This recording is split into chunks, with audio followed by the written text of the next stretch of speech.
नमस्कार। कॉन्सेप्ट के डिस्कशन की सीरीज में एक हम आज जो डिस्कस करेंगे वो है कि ये फॉरेस्ट, ये वन क्या है। अब आप कहेंगे कि ये विवाद का विषय कैसे होगा। एक्चुअली वनों की परिभाषा लगातार विवाद का विषय है भारत में। आपने सुना होगा कि जो वनों को परिभाषित किया गया है, वनों का नोटिफिकेशन स्टेट गवर्नमेंट को करना होता है, और जो 1927 का एक्ट है इंडियन फॉरेस्ट एक्ट, और फिर 1980 में एक एक्ट आया फॉरेस्ट कंजर्वेशन एक्ट। इन दोनों एक्ट में कहा गया कि फॉरेस्ट वो एरिया है जो स्टेट गवर्नमेंट्स ने अपनी नोटिफिकेशन में शामिल कर लिया है। अब ये एक फॉरेस्ट की संकुचित परिभाषा है। इसके विरोध में एक केस सुप्रीम कोर्ट में दायर किया गया। इसके इम्प्लीकेशंस क्या हैं कि अगर फॉरेस्ट की परिभाषा केवल यही है जो गवर्नमेंट ने नोटिफाई किया है, तो फॉरेस्ट के जब संरक्षण की बात आएगी तो उन्हीं पे ध्यान दिया जाएगा जो उसने नोटिफाई किया है। जब हम किसी चीज़ को फॉरेस्ट ही नहीं मान रहे इस परिभाषा के बाहर, तो उसका संरक्षण भी नहीं करेगी सरकार।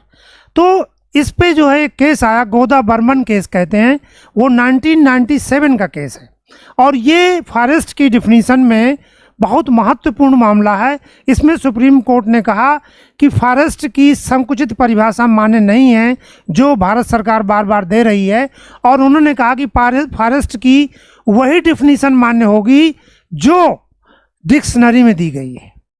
अभी मैं डिक्शनरी की डिफिनीशन की बाद में बात करूंगा कि डिक्शनरी की डिफिनीशन के अनुसार फॉरेस्ट क्या है। डिक्शनरी में भी ऐसा नहीं है कि किसी को भी एक पेड़ को फॉरेस्ट मान लो, उसके मापदंड हैं। We will come to that. इसके बाद क्या हुआ कि गवर्नमेंट ने 2023 में जो 1980 का एक्ट है फॉरेस्ट कंजर्वेशन एक्ट, उसको फिर चेंज किया, और फिर चेंज करके उन्होंने गोदा बर्मन केस में जो सुप्रीम कोर्ट की 97 की व्यापक परिभाषा थी उसको कैंसिल कर दिया, और उसको करने के लिए फिर अपनी परिभाषा डाल दी कि फॉरेस्ट वही है जो गवर्नमेंट की नोटिफिकेशन में शामिल है। अब फिर वही पुरानी बात आ गई, यानी गोदा बर्मन का प्रभाव खत्म हो गया जो 23 में जो संशोधन हुआ। इसके बाद बहुत सारे एनजीओ वगैरह इन्होंने कोर्ट में फिर अप्लाई किया कि जो 2023 में संशोधन किया गया है फॉरेस्ट कंजर्वेशन एक्ट में, वो फॉरेस्ट की संकुचित परिभाषा को फिर ले आया। तो सुप्रीम कोर्ट ने फिर सुनवाई की, और फरवरी 2024 में सुप्रीम कोर्ट ने गोदा बर्मन के जजमेंट को फिर अपहोल्ड किया और कहा कि ये जो संशोधन किया है इतना गलत है संशोधन, और फॉरेस्ट की वही परिभाषा लागू होगी जो डिक्शनरी मीनिंग है। तो यानी वर्तमान में भारत की डिक्शनरी मीनिंग लागू हुई है। डिक्शनरी मीनिंग है क्या? इसमें दो तीन चीज़ें आपके काम की हैं। एक तो आपको ये पता है कि भारत में फॉरेस्ट की गणना करने के लिए 1981 से ही काम कर रहा है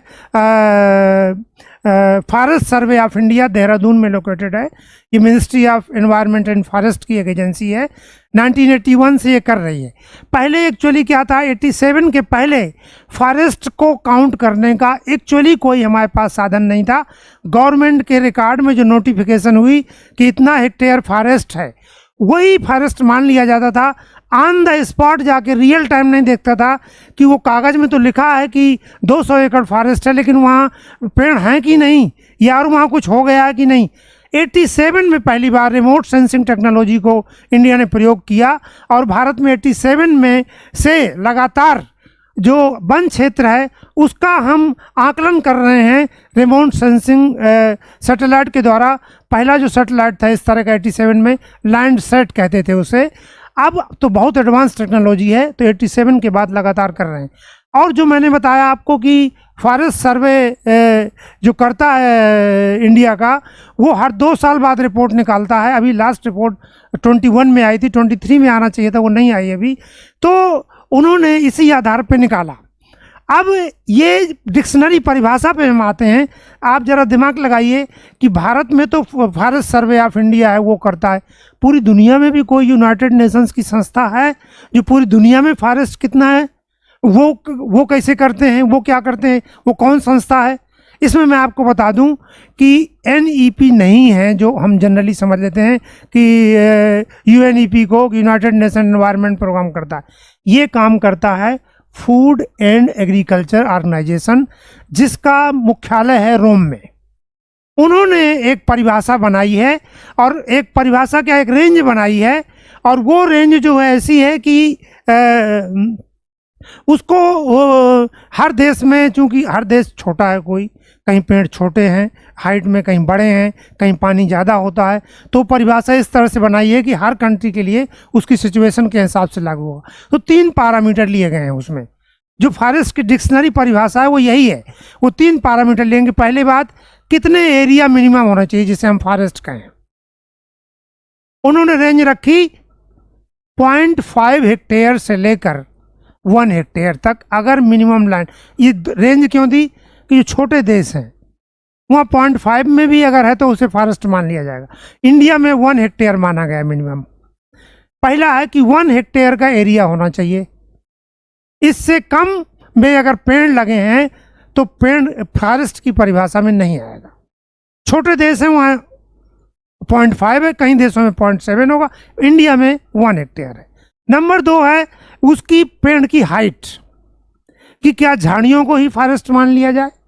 तो उन्होंने कहा 2 मीटर से 5 मीटर तक, यानी 2 मीटर उन देशों के लिए है जहाँ पानी कम होता है, रेगिस्तानी इलाके ज़्यादा हैं, वहाँ मिनिमम 2 मीटर का पेड़ भी फॉरेस्ट में काउंट होगा। इंडिया ने इसी को माना है। लेकिन बहुत सारे ऐसे देश हैं जहाँ जो आपको जैसे ब्राज़ील है, कांगो है, वहाँ फॉरेस्ट की हाइट बहुत पेड़ों की होती है, वहाँ 5 मीटर का मापदंड लागू होगा। तो इंडिया में पहली कंडीशन हो गई 1 हेक्टेयर मिनिमम चाहिए। दूसरी कंडीशन हो गई पेड़ की हाइट कम से कम 2 मीटर चाहिए। और तीसरा है कैनोपी। कैनोपी का मतलब पेड़ की छाया, ऊपर का जो उसका हिस्सा है, जितने एरिया में भी पेड़ लगे हैं वो कैनोपी का एरिया 10% होना चाहिए। जो उनकी परिभाषा है वो 10 to 30% है। कांगो वगैरह में 30% लागू होगी, लेकिन इंडिया में 10% लागू हुई। तो इंडिया में डिक्शनरी परिभाषा क्या है, 1 हेक्टेयर एरिया, 2 मीटर के कम से कम हाइट वाले पेड़, और तीसरा उसकी कैनोपी कम से कम 10% हो। इसीलिए जब फॉरेस्ट सर्वे डाटा इशू करता है तो 2 तरह के आता है। कहीं आपने देखा होगा लिखा है कि इंडिया में फॉरेस्ट एरिया 21.7 है, कहीं लिखा है कि forest area and tree cover 24 है। क्या मतलब है इसका? इसका मतलब पहले वाला 21.7 है, वो गवर्नमेंट की परिभाषा के अनुसार संकुचित एरिया है जो उनके नोटिफिकेशन में है। जब ट्री कवर इंक्लूड करते हैं तो ये परिभाषा आप काउंट कर रहे हैं 1 हेक्टेयर वाला। और ऐसे फॉरेस्ट गवर्नमेंट के रिकॉर्ड के बाहर भी हो सकते हैं, निजी ज़मीन पर भी हो सकते हैं, या ऐसी जगह हो सकते हैं जहां गवर्नमेंट ने अभी तक शामिल नहीं किया। अब जैसे बहुत नगर पालिकाएँ हैं, पंचायत है, अपना फॉरेस्ट डेवलप कर सकते हैं, तो वो सब इसमें काउंट हो जाएंगे। तो अगर फॉरेस्ट और ट्री कवर काउंट करेंगे तो 24% है।